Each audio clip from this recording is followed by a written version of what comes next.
Good morning students. मैं सुनील कुमार, लक्ष्य online classes में आपका स्वागत है। आज हम लोग टॉस पे न्यूमेरिकल करेंगे और ये न्यूमेरिकल नंबर फर्स्ट है मेरा। ठीक है, इस क्वेश्चन को अच्छे से समझिएगा। ठीक है, बहुत सिंपल न्यूमेरिकल है ये कहता क्या है, ए शॉर्ट मशीनरी पिलर, मतलब एक शॉर्ट मशीनरी पिलर है। ठीक है, मतलब जो पिलर आपका राजमिस्त्री के द्वारा बनाया जाता है वो पिलर है आपका, जिसका डायमेंशन आपका 500 mm बाई 500 mm का है। कहने का मतलब आपका 500 mm बाई 500 mm। कहने का मतलब आपका ये हुआ कि इसका जो क्रॉस सेक्शन है, क्रॉस सेक्शनल एरिया आपका स्क्वायर सेक्शन है। ठीक है, in section at what eccentricity a point load of 8000 kilo Newton be placed. कहने का मतलब आपका ये हुआ कि ये जो मेरा सेक्शन है जो स्क्वायर सेक्शन का है, ठीक है, जिसमें कितने इसेंट्रिसिटी पे लोड को रखा जाए। कहने का मतलब आपके इसेंट्रिसिटी का वैल्यू क्या होगा, तो जाहिर सी बात है कि इसेंट्रिसिटी का वैल्यू मेरा सेंट्रोइडल एक्सिस से आइदर इधर होगा या आइदर इधर होगा।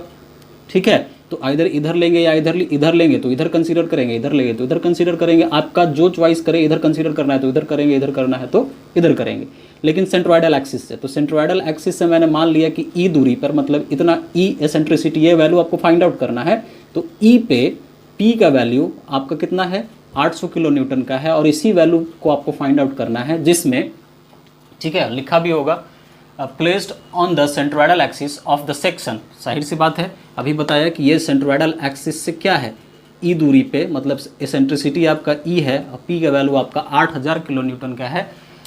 Section so as to produce no tension in the section. कहने का मतलब फिर मेरा ये हुआ कि सेंट्रोइडल एक्सिस से कितनी दूरी पे लोड को रखा जाए कि ये जो मेरा सेक्शन है, इस सेक्शन में आपका नो टेंशन कंडीशन डेवलप हो। मतलब कहने का हुआ कि सेक्शन में टेंशन नहीं आए।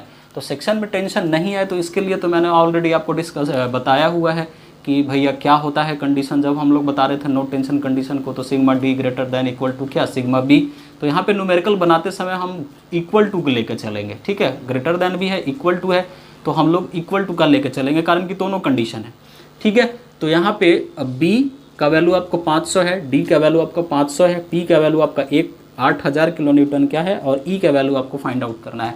तो करेंगे क्या, तो यहाँ पे देख लीजिए, आपको पता है, आपको मालूम है कि सॉल्यूशन में अगर हम मूव करेंगे तो सॉल्यूशन, ये गिवन डाटा मैंने लिख दिया, तो ये आपका क्या हो जाएगा सॉल्यूशन में। आप चलिए, तो for no tension in column, या पिलर भी आप लिख सकते हैं, और पिलर दिया हुआ है क्वेश्चन में, तो मैंने पिलर लिख दिया।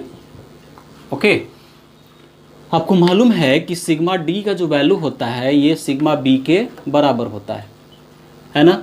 तो क्या करेंगे, सिग्मा डी का जो वैल्यू है, सिग्मा डी का वैल्यू हम लोग निकालेंगे और सिग्मा बी के बराबर करेंगे। तो sigma D is equal to सीधे सीधे क्या हो जाएगा बाबू, पी बटा ए हो जाएगा। और पी का वैल्यू आपके क्वेश्चन में दे दिया है 8000 का, और ये 500 गुना कितना हो जाएगा, 500 हो जाएगा।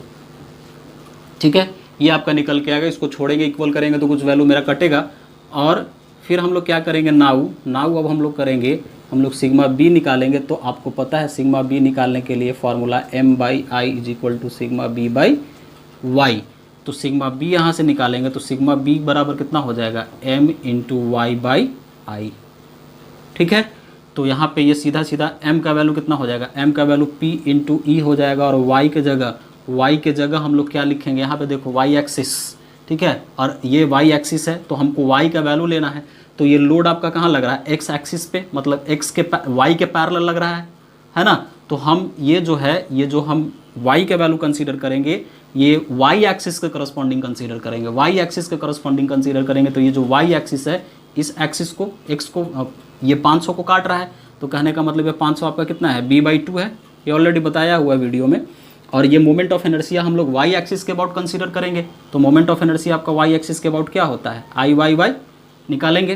तो यहाँ से आपका क्या निकल के आ जाएगा, सिग्मा बी। तो सिग्मा बी बराबर p, तो p का वैल्यू आपका कितना है, p का वैल्यू है आपका 8000, e का वैल्यू आपको निकालना है, b का वैल्यू 500, मतलब ये 250 हो जाएगा, by moment of inertia y के लॉन्ग कितना हो जाता है, dB/12। ये आपको स्क्रीन पे दिखाऊंगा मैं, ये आपको स्क्रीन पे दिखेगा मोमेंट ऑफ इनर्शिया का पूरा चार्ट।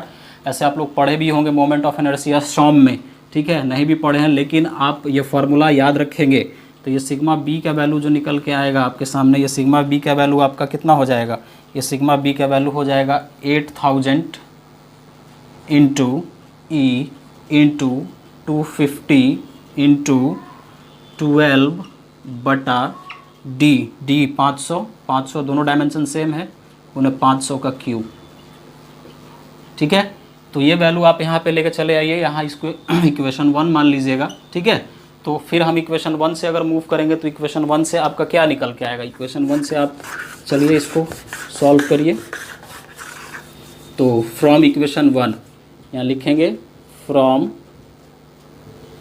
इक्वेशन 1 क्या है, सिग्मा डी का वैल्यू है सिग्मा बी के बराबर है, तो सिग्मा डी आपका कितना है 8000 है बाई 500 गुना 500 बराबर ये कितना है 8000 है गुना ई गुना 250 गुना 12 बाई 250 गुना 12 बाई कितना 500 इंटू 500 का क्यूब, ये से ये कट गया।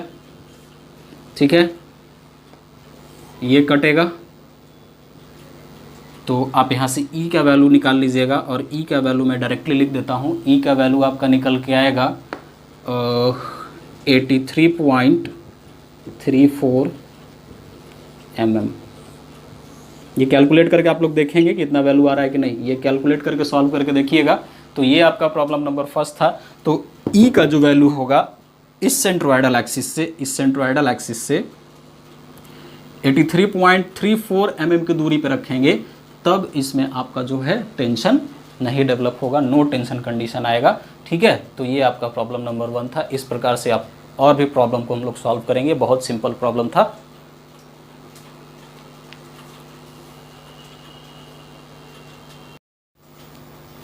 अब हम लोग जो बात करेंगे ये मेरा प्रॉब्लम नंबर 2 है। ठीक है, प्रॉब्लम नंबर 2 को देखते हैं, डिस्कस करते हैं क्या ये बोलता है। कहता है कि hollow circular section having external diameter 300 mm। मैं पढ़ रहा हूँ क्वेश्चन को और उसके हिसाब से डेटा लिख रहा हूँ। ये सेक्शन लिखा हुआ है, तो गिवन क्या है बाबू, गिवन आपके सामने है कि जो तुम्हारा एक्सटर्नल डाया है ये 300 mm का है। ओके, चलिए आगे बढ़िए। And internal diameter of 250 mm, जो इंटरनल डाया है ये इंटरनल डाया आपका 250 mm का है, लिख दिया, अच्छी बात है। आगे बढ़िए। Carries A vertical load of 100 kilo Newton, जो इस पे लोड लग रहा है 100 किलो न्यूटन का लोड लग रहा है, और ये 100 किलो न्यूटन को हम लोग 100 गुना 10 के पावर 3 न्यूटन लिख सकते हैं, न्यूटन में चेंज कर दिया। एक्टिंग विथ इसेंट्रिसिटी मतलब ई का वैल्यू आपको दे दिया है कि ई का वैल्यू आपका कितना है 125 mm है। ओके, क्वेश्चन पढ़ते जाइए, लिखते जाइए।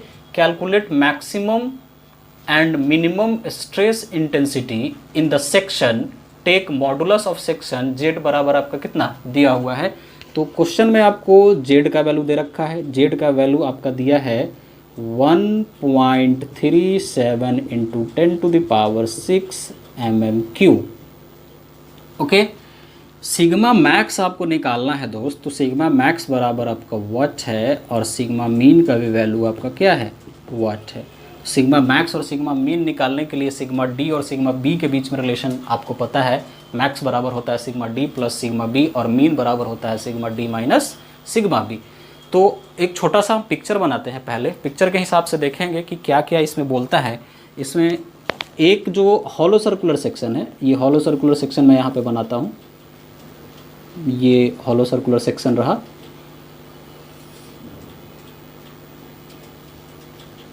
Okay, this will be the axis,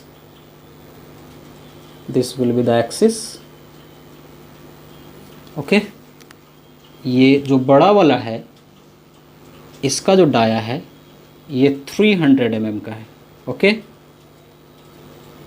छोटा वाला है इसका जो डाया है ये 250 mm का है। ठीक है, चलिए इसके ऊपर एक 125 mm की दूरी पे एक लोड लग रहा है जिसका वैल्यू आपका 100 गुना 10 के पावर 3 न्यूटन है, मतलब 100 किलो न्यूटन है। और यहाँ से यहाँ तक के बीच की दूरी आपका ई का वैल्यू आपका दे दिया है, ई का भी वैल्यू आपका कितना है 125 mm का। तो आपको मैक्सिमम और मिनिमम इंटेंसिटी ऑफ स्ट्रेसेस निकालना है। तो मैक्सिमम और मिनिमम इंटेंसिटी ऑफ स्ट्रेसेस के लिए क्या क्या चाहिए, तो ऑलरेडी आप जानते हैं, सॉल्यूशन में देखेंगे। सॉल्यूशन में आप देखेंगे कि सिग्मा मैक्स के लिए आपको जो चाहिए, सिग्मा मैक्स के लिए चाहिए sigma D plus sigma B. Sigma mean के लिए जो चाहिए, सिग्मा मीन के लिए जो चाहिए, सिग्मा मीन के लिए चाहिए sigma D minus sigma B, ठीक है ना।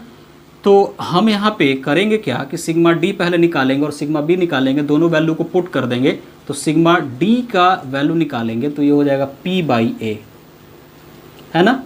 P का वैल्यू है 100 गुना 10 का power 3 by pi by 4 into hollow circular section है, d square minus d square हो जाएगा। तो 300 का स्क्वायर माइनस कितना 250 का स्क्वायर, सिग्मा डी यहाँ से निकाल लेंगे। तो जब इसको आप कैलकुलेट करेंगे कैलकुलेटर से तो सिग्मा डी का जो वैल्यू निकल के आएगा, ये सिग्मा डी का वैल्यू आपको निकल के आएगा 4.629 न्यूटन पर mm स्क्वायर।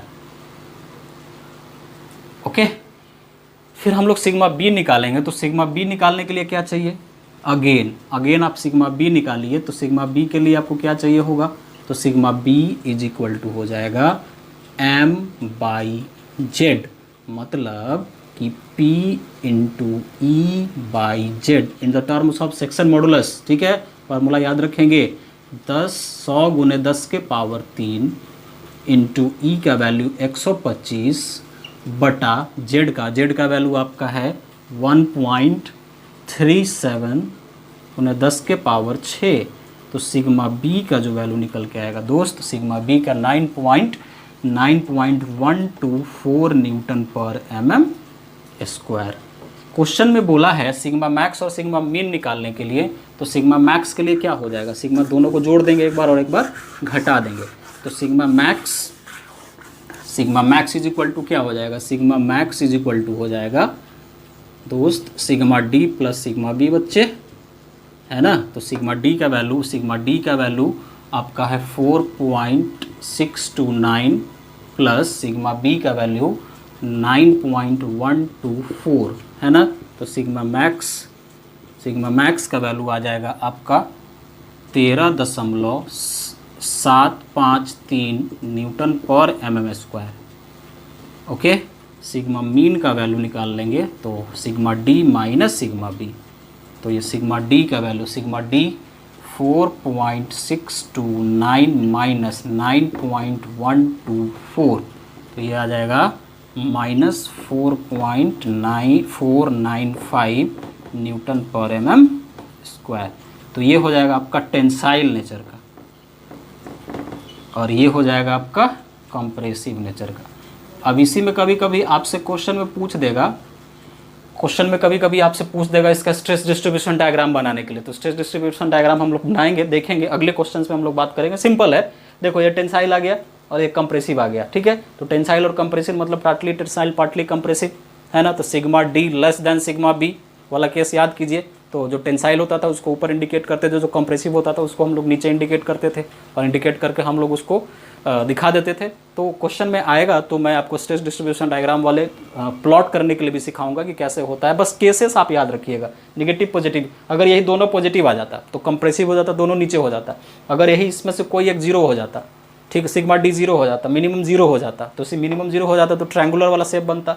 यहाँ पे एक पॉजिटिव आया है, एक नेगेटिव आया है, तो नेगेटिव पॉजिटिव आप देख लीजिए। तो नेगेटिव वाले को ऊपर इंडिकेट करेंगे, पॉजिटिव वाले को कहाँ इंडिकेट करेंगे, नीचे इंडिकेट करेंगे, ठीक है। तो उस हिसाब से हम लोग स्ट्रेस डिस्ट्रीब्यूशन डायग्राम को भी प्लॉट करेंगे। Thank you.